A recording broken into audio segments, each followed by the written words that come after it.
Welcome, Hudson Valley, to this week's edition of In Touch, the award-winning public affairs and issues program that runs across Townsquare Media, the Hudson Valley radio stations.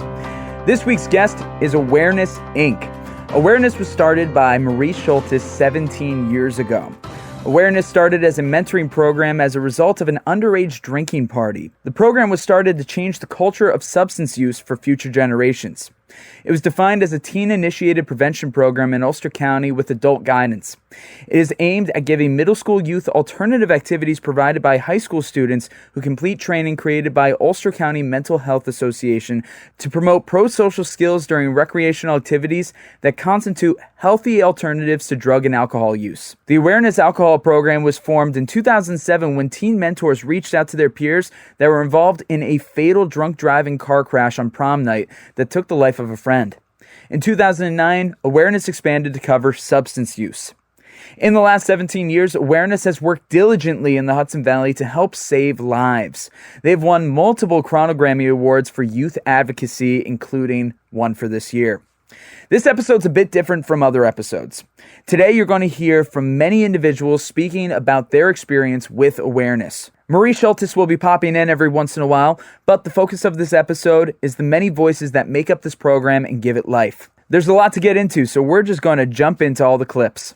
Hi, my name is Brian, and I have been with Awareness since 2010, so about 13 years. I went to Awareness unwillingly because of a marijuana charge that I got in New Paltz, and I was very resistant, but in order to get that charge dropped, I was told I had to go through a treatment program. I had a lot more demons plaguing me than just that at the time. I was getting involved in harder drugs, and an opiate addiction was basically a pill addiction was getting the best of me, and it just continued to get worse and worse. And so being involved in Awareness, at the time, I don't think I took it seriously, but I kept going. Marie was very patient with me, and I know it was very difficult.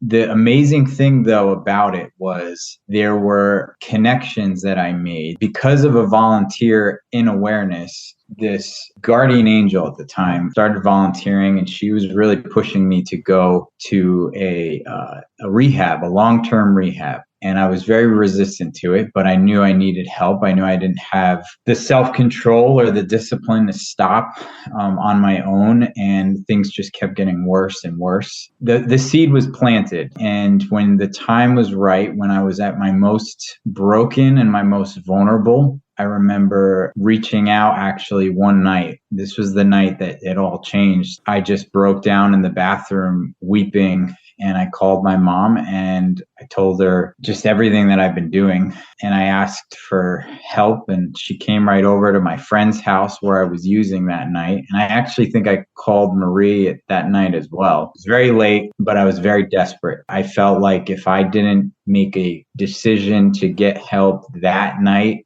I don't know how many more days I would have lasted. And so my mom came over, and I actually got on the phone with the woman who was volunteering that was helping me and pushing me to go get help at a rehab. And it was a godsend for me that I ended up going that night. I went to go detox in a hospital, and then my family took me to this long-term Christian men's rehab. And so I was there for about a year. That was a very challenging and also life-changing, pivotal moment in my life. Completely changed who I am, and to the point where, you know, it's just so the networking aspect of Awareness was crucial for me. The program was helpful, but I don't think I was in a place where I was willing to receive it. Through the people that volunteered at Awareness and the connections made and the patience that people had for somebody like me, I was able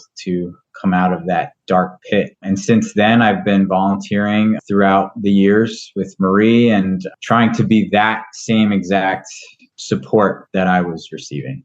Yes. Hi, my name is Dan. It's very good to be here. I have been working with Awareness on and off for 7 years. I have had personal struggles with addiction issues. You know, I'll kind of leave it at that.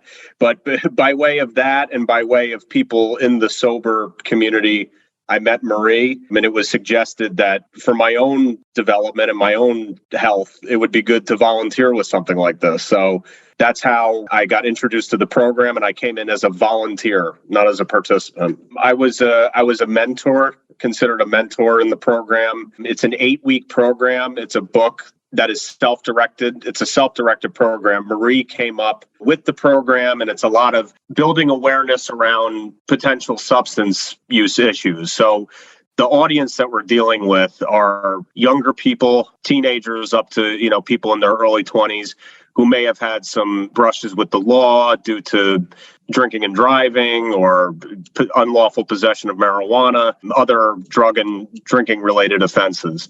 So the idea as a mentor was for me to bring them through the 8 weeks, through the book, again, that Marie has developed, basically bring them some education about substance use disorder and other issues surrounding that. It's an interesting thing. I mean, a lot of my recovery has to do with 12-step programs, and, I'll keep it to that. But it's a very similar principle that in order to stay sober, we have to be of service. In order to keep it, we have to give it away.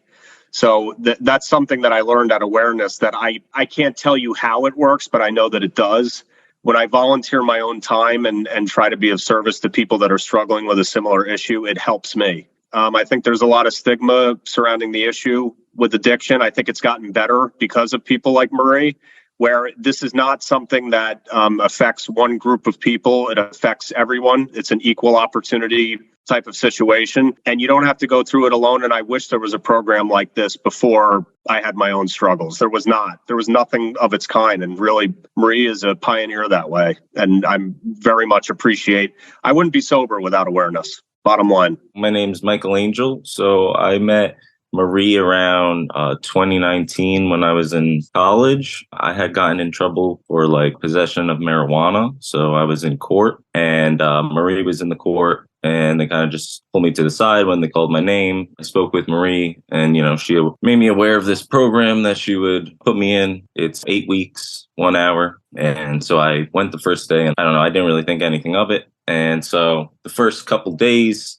she had this book that we would fill out, kind of write down, what is it that you use, whether it be, alcohol or marijuana, whatever. And it's all completely confidential. So go about writing in, you kind of see how much you're spending in a week, on a daily, monthly basis, yearly basis, how often you use, different times of the day that you use. And, I did enjoy being there with other people that were like me, whether it was being in trouble or just actually have been, using and don't use anymore. So, as I was going in the beginning, I was being completely as truthful as I could, writing down, and I'm seeing, how much I'm kind of using and how my behavior is during those times. So after the 8 weeks, I felt like I should be going every week, even if it's just for an hour, because if I would have went home, I kind of would have just been doing the same things that kind of led me into that area, being in a stalemate. So I asked Marie if, I could still volunteer, essentially, come in and to grow in that area. In those 8 weeks, I was noticing,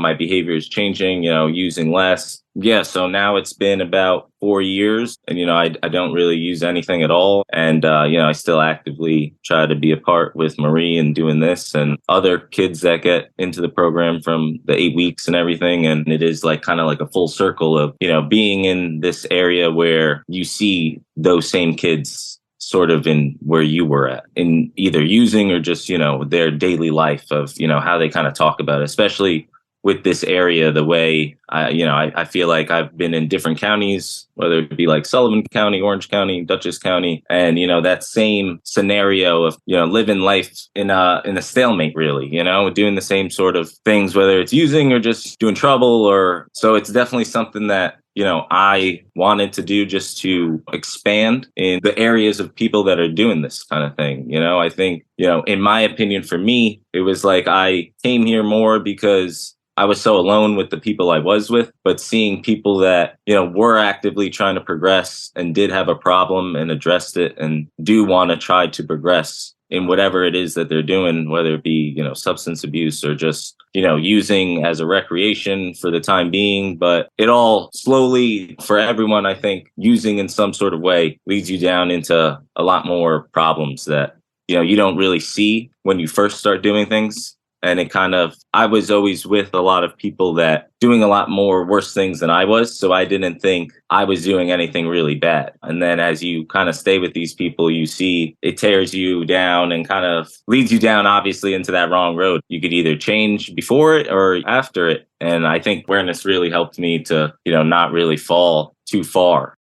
Yeah, so my name's Julian. I am in recovery. I'm I guess looked at as an alcoholic and addict. So I came to the awareness program, unfortunately, with a looming DUI over me. Due to my addiction and my drinking and everything else, I overdosed behind the wheel of a vehicle on the Mid-Hudson Bridge. That for me was a super, super low point in my life. But it was something that needed to happen because that DUI is what brought me to the awareness program. By coming to the awareness program, I was able to identify and look at my different patterns and different things that I was doing that was kind of pushing me in the direction of how my addiction was taking a hold of my life. It was, in fact, bringing awareness to myself of the things that I needed to look at. Through the program itself, my life just completely changed. I know I needed to change a lot of things and I know I needed to do a lot, but coming to the program is what helped me very, very early on. And it really just kind of structured everything differently in my life. I didn't end up losing my whole life and my job and everything else because I went to awareness. And it's been a beautiful thing. This was about 5 years ago, and we're still running strong. We're still going strong. I still get messages from Marie to come and speak on different meetings, and I do my best to get here when I can. So when I came into the program, I got a random lawyer that I thought was going to do me well, and he did not. We went to court, and he was like, "Yeah, you're going to have to catch this charge," and I'm like, "No way." Marie set me up with with Jonathan, who looked at my case, evaluated it for what it was. Between going to this program and talking to this lawyer, yes, absolutely. They ended up settling for a way lesser charge. I think they gave me a reckless endangerment charge, a slap on the wrist, a fine. And on my way, I went, and that also, too, saved my career, saved my life, and helped me keep my head up so that I could stay sober, which was super important. I still have Jonathan's number. I haven't called him, but he's amazing too. And Marie, thank you again. Oh, you're so welcome. Yeah, and I happened upon Jonathan, and he's always willing to consult with kids for free just so that they can know what they're up against, so that if they do go to another lawyer, they have an idea of what can happen. Because too often it's really hard. Lawyers are busy people. It's not like they, a lot of times they don't, especially if you have a public defender, they don't have a lot of time to spend to really look at what's happening. And so he's supported our program since then. And the important thing with him is instead of getting people off of their charge, he does it in a safe way. He'll automatically have people, if it's a DWI, get an interlock device, get an alcohol assessment, get them into treatment if they need it. He doesn't wait for the court to see what they're going to do, because I find probably 9 times out of 10, people go to court on their first charge and they do get away with, maybe a slap on the wrist. They don't get sent for help. And then, they're back again in another year or two with the worst charge. And now they're looking at big problems. Whereas if they had some education, that's where we fall in earlier on, they may not have had, repeated that pattern. So thank you, Julian. Oh, absolutely. And Marie's right. Most important out of this whole thing, maybe I came across wrong with saying that I got off with just a slap on the wrist. It wasn't easy. Jonathan did make me take a breathalyzer every single day and take a picture of myself while I did it. And I had to pass every single test, and I had to attend my awareness program.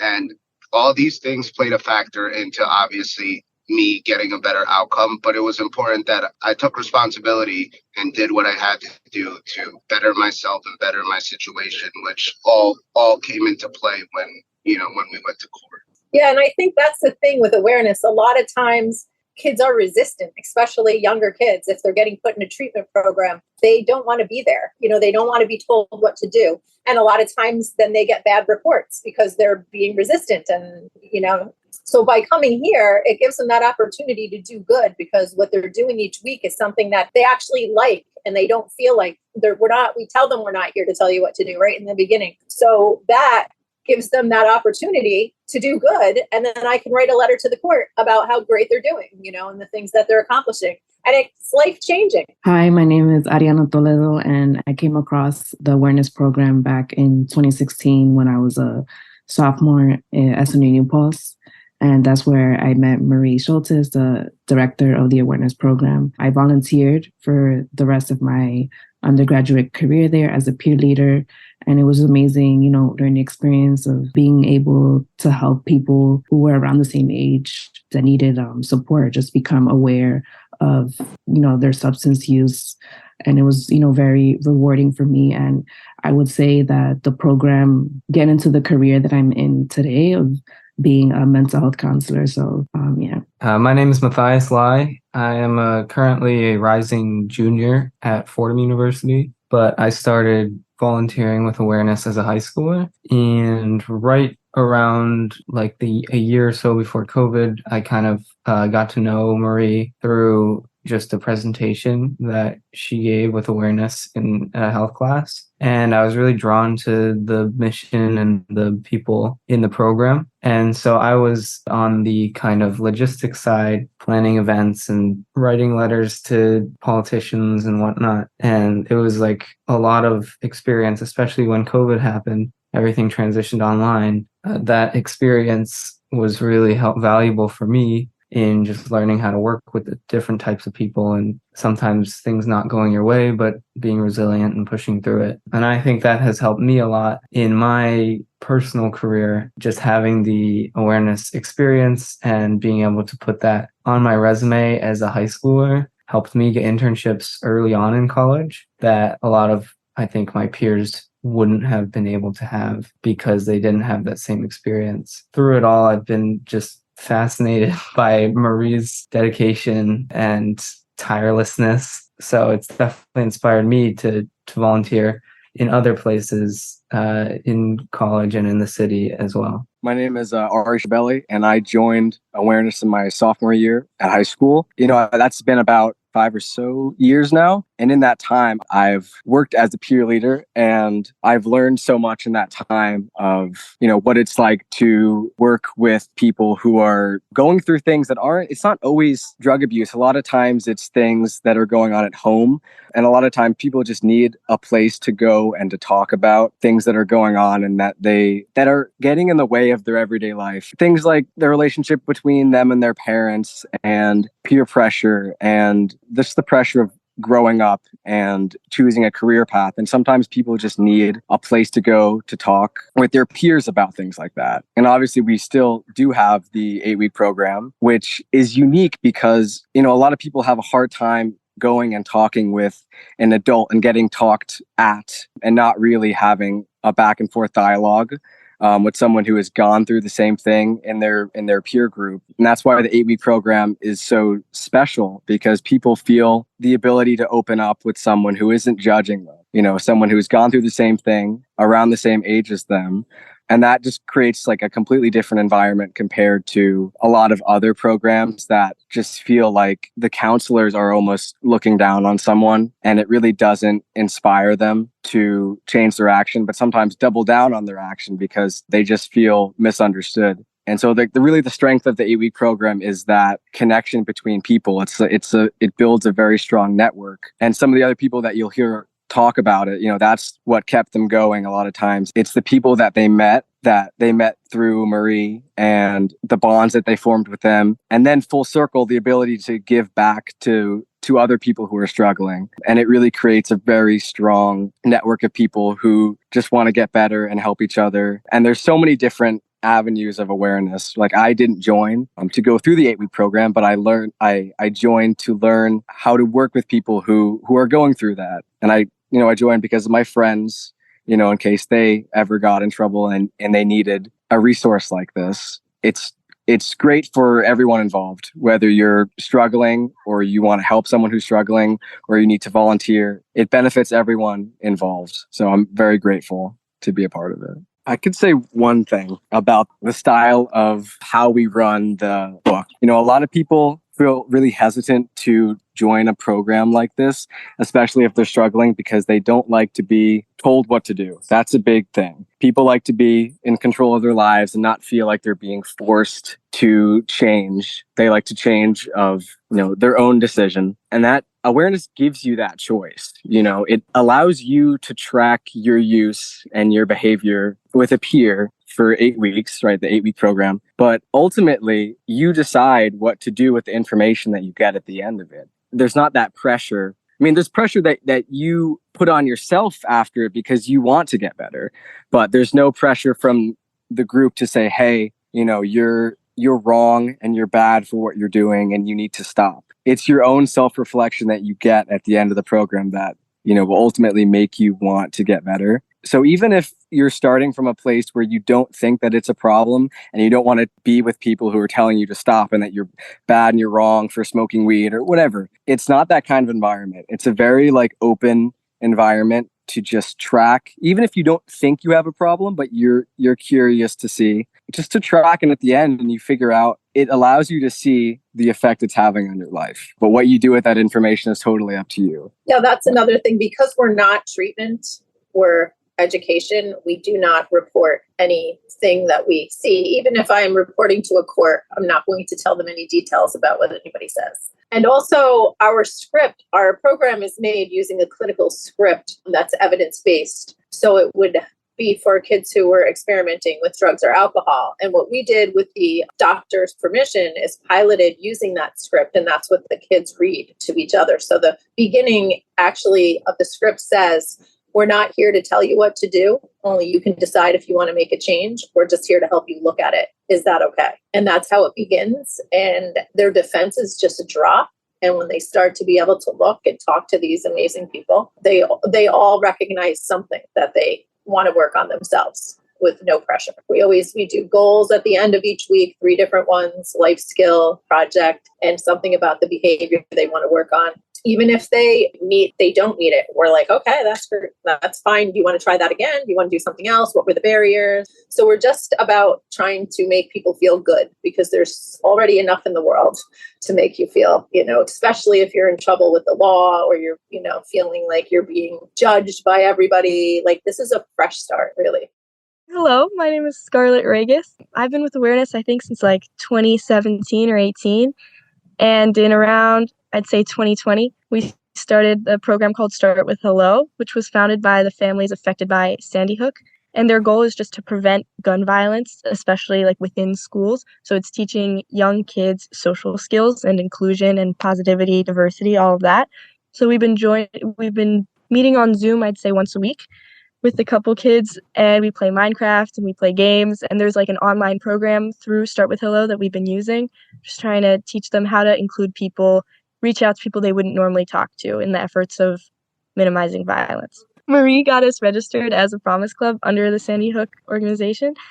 And then I've just been sort of leading the Zooms, especially at the beginning, just kind of hosting it, trying to make everyone comfortable. We start off with a mindful minute, and we talk about our weeks, our highs and lows, all of that to kind of ease in. And then we play Wordle or Minecraft. We kind of change it up. Lately, they've been playing different versions like Global, which I've never heard of. You just choose a country every day randomly. It's pretty fun. And then what I've gotten out of it is definitely, I'd say, through teaching skills, you definitely learn some. It's much easier to pretend you know it all, but to actually have to explain to little kids what empathy means and stuff like that, it's definitely a good refresh that I don't think we get. That's awesome. I really appreciate that perspective on that. That's really cool. And that's great stuff that you do with them. Is there anything else that you want to add, Scarlett? I don't think so, other than the obvious awareness is great. They are always looking for, I'd say, random in the best way projects to try to help out as many people as they can. It's not just substance abuse prevention. So I love that about them. It's not they're not tied down to any one cause. They can kind of do it all. We actually are using the Sandy Hook information, which is also evidence-based, and it's Students Against Violence Everywhere. We're part of we have a club in our high school group as part of that, which enables us to use all of their information.